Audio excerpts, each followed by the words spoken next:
भारत के प्रति यदि वफादार नहीं है तो उसे मैं गद्दार मानता हूँ। मैं किसी के मजहब पर, मैं किसी के इबादत पर कोई टीका टिप्पणी नहीं करता। नहीं, हम तो इतना ही जानते हैं भारत में सिर्फ एक तिरंगा झंडा है। जबकि जिहाद का अर्थ ये नहीं है कि आप किसी को मारिए, किसी को काटिए। कश्मीर वाले अपने आप को हिंदुस्तानी बोलते कहाँ हैं? वो तो कहेंगे आप हिंदुस्तान से आए हो, आप इंडिया से आए हो, जैसे लगता है कि वो विदेश में रह रहे हो। लेकिन यहाँ जिहाद का अर्थ लोग दूसरा समझता, मौलाना मौलवी इसको दूसरे रूप में समझाते हैं। इस वक्त की बड़ी खबर यही है कि रांची के को पुंदाग पुलिस ने गिरफ्तार कर लिया है। मलिक ने सोशल मीडिया पर आपत्तिजनक पोस्ट किए और उस पोस्ट को रांची के विधायक सीपी सिंह ने ट्वीट कर दिया और संज्ञान लेने की बात कही। सीपी सिंह के ट्विटर पोस्ट को संज्ञान में लेते हुए त्वरित कार्रवाई की गई। सीपी सिंह हमारे साथ मौजूद हैं। सर, इससे पहले भी एक मामला आया था जो गोमिया के नौशाद ने पहलगाम हमले पर खुशी मनाई थी। अब ये दूसरा मामला है, तब भी आपने उठाया था और आज भी आपने ट्वीट किया जिस पर संज्ञान लिया गया। पहले ये खबर कैसे पता चली? देखिए, सोशल मीडिया पर एक्टिव रहने से सारी खबरें पता चलती है। और किसी ने मुझे टैग किया था। जब मुझे टैग किया तो जब मैंने देखा तो फिर अपने ट्विटर अकाउंट पर, फेसबुक पर डाला और बाद में पुलिस का उस पर कमेंट आया कि महाशय हमने उसे गिरफ्तार कर लिया है।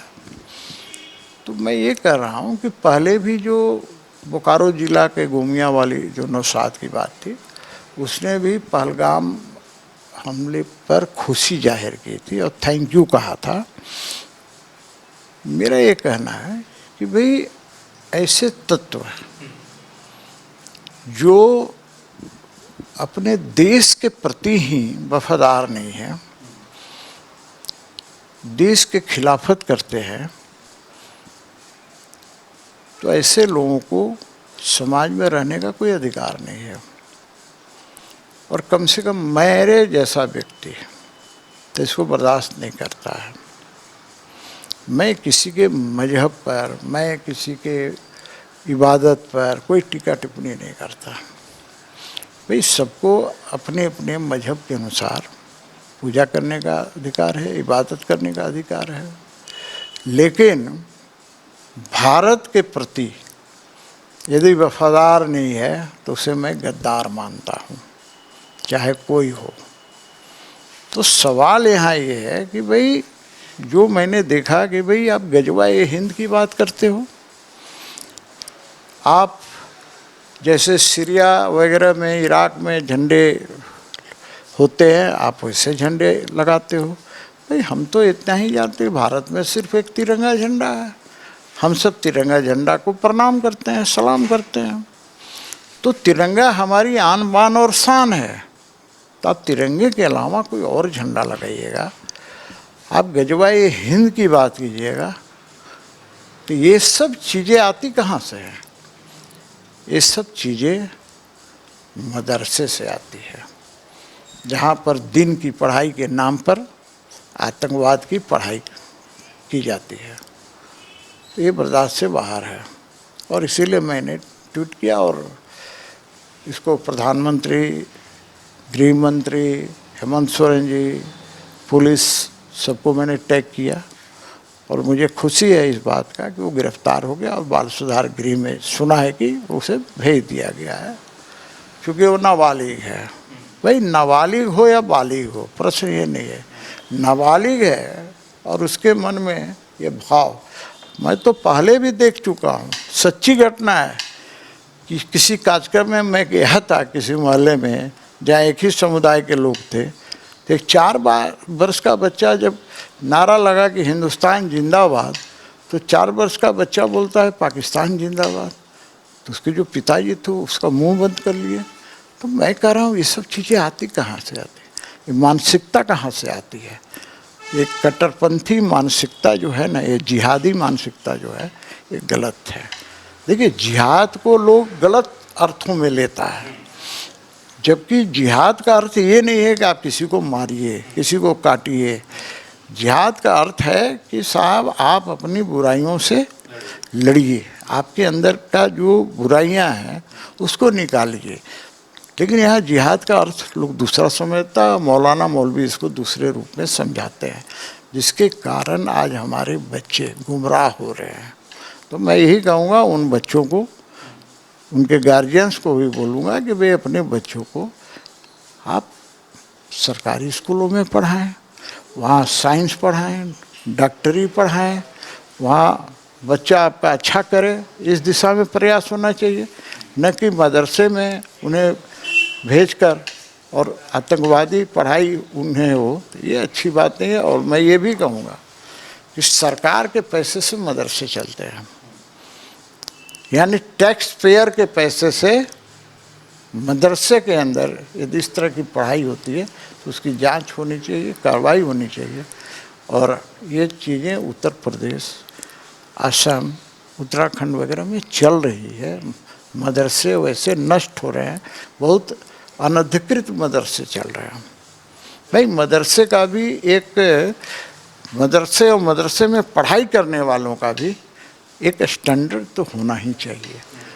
अन्यथा मदरसे में सिर्फ दीन की पढ़ाई हो और मदरसे में स्कूली शिक्षा न मिले, नैतिकता की शिक्षा न मिले, भारतीयता की शिक्षा न मिले, तो फिर ऐसे मदरसों का कोई महत्व नहीं है। बिल्कुल। सर एक आखिरी सवाल लेंगे और इस बातचीत को ख़त्म करेंगे। आपने कहा कि मदरसे से इस तरह की मानसिकता जो है पनप रही है। नौशाद जो गोमिया का रहने वाला है वो एक एडल्ट है, क्या कहेंगे सर इस तरह की जो चीज़ें निकल कर आती है? और तब जब भारत पाकिस्तान युद्ध है, देश एकजुट है, कोई पक्ष नहीं, कोई विपक्ष नहीं, सब भारतीय की तरह इस तरह की सब भारतीय बनकर जो है एक मैसेज दे रहा है, और ऐसे स्थिति में जब इस तरह की बातें निकल कर आती है तो कितना तकलीफ होता है? नहीं देखिए, मैं सिर्फ गोमिया का नौशाद अकेला है ऐसी बात नहीं है, क्योंकि मैं सोशल मीडिया पर जब समय मिलता हूँ देखता हूँ, तो मैं देखता हूँ कि किस प्रकार लोगों की मानसिकता होती है। पत्रकार यदि पूछता है, मैं कश्मीर की ही बात कर रहा हूँ, पूछता है तो नहीं बोलता है। इसका अर्थ क्या है भाई? आप भारत में रहते हो और कश्मीर की बात होती है ना, तो भाई कश्मीर में आप चल जाइए ना। कश्मीर वाले अपने आप को हिंदुस्तानी बोलते कहाँ हैं? वो तो कहेंगे आप हिंदुस्तान से आए हो, आप इंडिया से आए हो, जैसे लगता है कि वो विदेश में रह रहे हो। मेरा ये कहना है, ये बात सही है कि धारा 370 हटने के बाद पत्थरबाजी बंद हो गई। पहले लाल चौक पर पाकिस्तान का झंडा फहराता था यही कश्मीरी लोग, लेकिन अब तिरंगा फहरता है। महबूबा मुफ्ती कहती थी धारा 370 हटाएगा, कोई तिरंगा हाथ में लेने वाला नहीं होगा। आज वहाँ के लोग तिरंगे उठा रहे हैं, लेकिन एक दिन में तो नहीं आएगा ना, ये धीरे धीरे आएगा। उन्हें भी समझ में आएगा कि हमारा कल्याण भारत के साथ रहने में है। वैसे भी पाकिस्तान में जो हिंदुस्तान से लोग गए, भारत बंटवारा के बाद जो यहाँ के लोग पाकिस्तान में गए, आज भी उन्हें हिंदुस्तानी कहते हैं लोग। आज भी उन्हें मुजाहिदीन या मुजाहिद क्या बोलते हैं मुझे पता नहीं, उर्दू वर्ड, उन्हें मुजाहिद बोलते हैं। तो कहने का मेरा मतलब है, फिर इसके लिए क्यों हाय तौबा कर रहे हो भाई? पाकिस्तान परस्त बनने के पीछे कारण क्या है? अरे खाते हिंदुस्तान का हो, पानी हिंदुस्तान का पीते हो, हवा यहाँ का लेते हो, और दफन भी हिंदुस्तान की मिट्टी में होते हो, फिर पाकिस्तान परस्ती क्यों?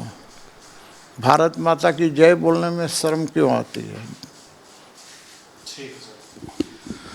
तो ये सीपी सिंह जो बीजेपी के वरिष्ठ विधायक हैं, इनके ट्वीट पर संज्ञान लिया गया है। इस तरह की मानसिकता को रोकने के लिए सीपी सिंह ने जो है इस तरह की कदम उठाया है और अक्सर उठाते रहते हैं। नौशाद जो मोहम्मद नौशाद है गोमिया का, उसके खिलाफ भी इन्होंने ट्वीट किया था और संज्ञान लेने की बात कही थी, कार्रवाई हुई और वो अभी जेल में है।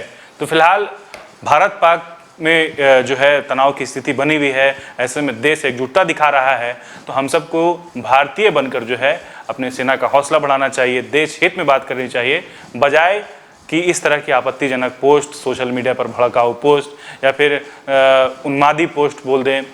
इन सब चीज़ों से बचने की ज़रूरत है। फिलहाल हमारे साथ बने रहने के लिए बहुत शुक्रिया सर आपका।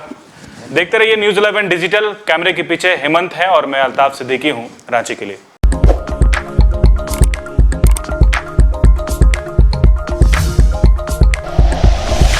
Like and share videos, subscribe करें हमारा चैनल और प्रेस करें बेल आइकॉन। न्यूज़ 11 भारत, सच है तो दिखेगा।